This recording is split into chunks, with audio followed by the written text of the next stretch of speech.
He's got a varied background in the sport. The chief executive played some college football, was later a sportscaster in Iowa, and of course he had the role of the Gipper in the film biography of Notre Dame coach Knute Rockne. President Reagan has been gracious enough to share some thoughts with us on this Super Bowl Sunday, and for that, we go to Tom Brokaw at the White House. Tom. Thanks, Bob. Mr. President, thanks for being with us today. Well, I'm pleased to be here. Over, almost 20 years now, I've asked you a lot of questions about a variety of subjects, but seldom have so many people been so interested as they are in this next question. I know you're the representative of all the people, but the time has come, Mr. President, for you to make a choice. Now, who do you like, the Bears or the Patriots? I think they're both great teams. I recognize that in my position, I'm not supposed to take sides. I have to say it's very easy, though, to really be, proud of and approving of both of these teams, the Patriots and all that they've gone through, and starting as they did later in the season, recovering and coming back and being there in the Super Bowl, and the length of time that people have waited for this. But on the other hand, I go back in memories to the Bears and a close personal friendship with Papa Bear George Halas when he was alive. So I'm just going to say, may the best team win. We shouldn't read too much into the fact that you're wearing red, which Patriot colors? I worried about that while I was watching the pregame show here and wondered whether I maybe should change it to a neutral color. And then I saw a shot of the Chicago Bears, and one of them was wearing a red sweater, and I decided it was all right.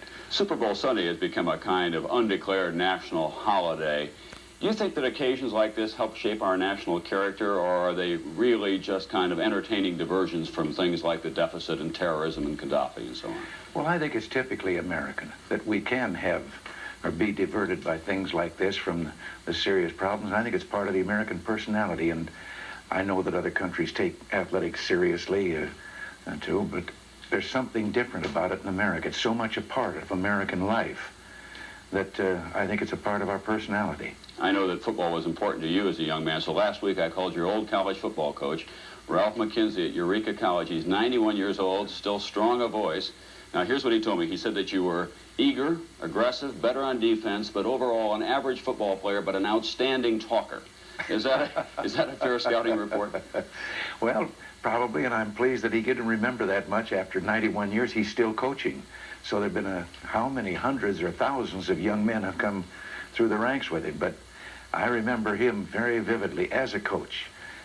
He could demonstrate as well as tell you, because he had been a star at Eureka College, a great star himself. But I remember, for example, one day running plays, and to make scrimmage more even in practice, we would have the first string backfield with the second string line, and the first string line with the second string backfield, kind of even things up. So he was teaching a play to the first string backfield over there, and the fellow that was to carry the ball wasn't getting it right. And Mac, this was his way. He just came in and gently pushed him aside and says, now, wait a minute, watch this. Now, we in the line on the other side, we know what the play is. We know where the man's coming. In fact, I got my hands on Mac when he came through, and I hurt every place he touched me, and right through the varsity line and the second string backfield, back with the ball, threw the ball down and says, now do it that way. Now, you were a guard, and Presidents Ford, Nixon, and Kennedy also played in the line. What is there about the line that prepares you for presidential politics better than the backfield, it appears? Well, you know, the line certainly feels that those fellows behind them wouldn't be able to do anything if we didn't pave the way for them. But no, I was a guard, and 3 years of varsity ball at Eureka, I averaged all but 2 minutes of every game. And then when you became a film star, you got to play the part of the legendary George Gipp of Notre Dame, the Gipper, a great running back. But lately we've learned that Gipp was not only a great athlete, but he was a bit of a rogue. He was a pool shark and a card shark. And there were some, he was as loyal and as principled about football and winning for Rockne. Yes, I knew some of those stories about him. As a matter of fact, I had been trying to write the story when I got in pictures with the idea of playing Gipp. And Warner Brothers bought the life story of Knute Rockne, and there it was. But yes, Gipp was older than the rest of the fellas and totally dedicated to winning and all. But he was a fella that could almost, when he said it was like Babe Ruth pointing at the center field fence and then hitting it over that fence, he could almost do whatever he said he would do. And Mrs. Rockne, who was on the picture with us, told us that he was the only man in all those years that ever really got under Rock's skin to where there was a kind of father-son relationship with him.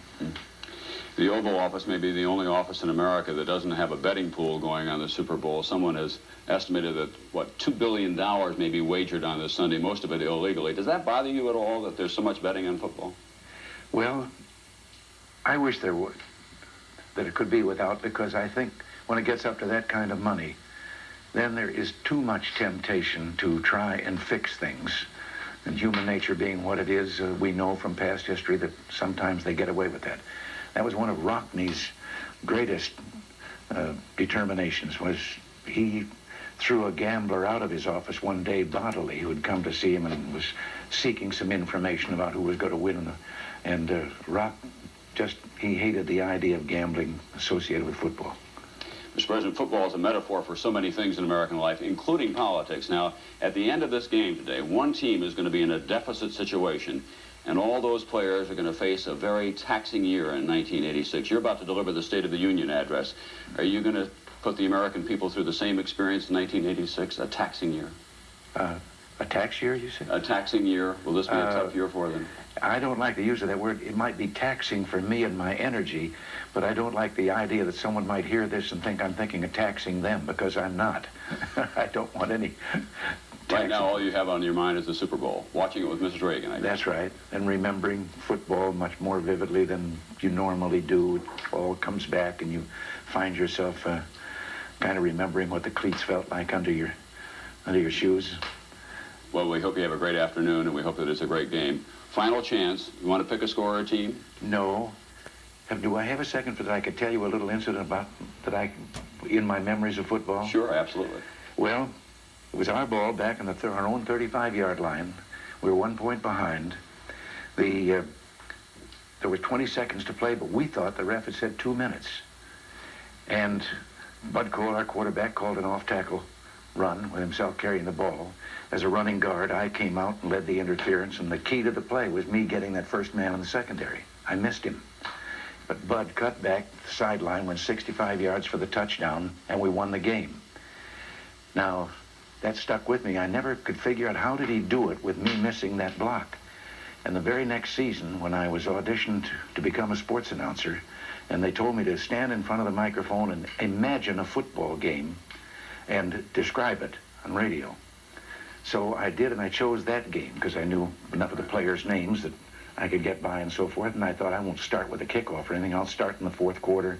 I had the chill wind coming in through the end of the stadium. We didn't have a stadium. We had bleachers. But anyway, I did all those things, and then I called that play, and this time I nailed that man in the secondary. I claim this is the first instant replay, only it wasn't instant, it was a year later. But no, it was a beautiful, earth-shaking block. Great thing about being a president or a sports announcer, you can go back and correct all those mistakes, all those missed blocks. Yes. Mr. President, hope you have a great afternoon watching the game. Thanks again for being with us today. Looking forward to it, and thank you. Okay, now let's go back to Bob Costas down in New Orleans. Bob. All right, thanks very much, Tom, and our special thanks to President Reagan for his time on this Super Sunday. For obvious reasons, Mr. Reagan cannot make a selection.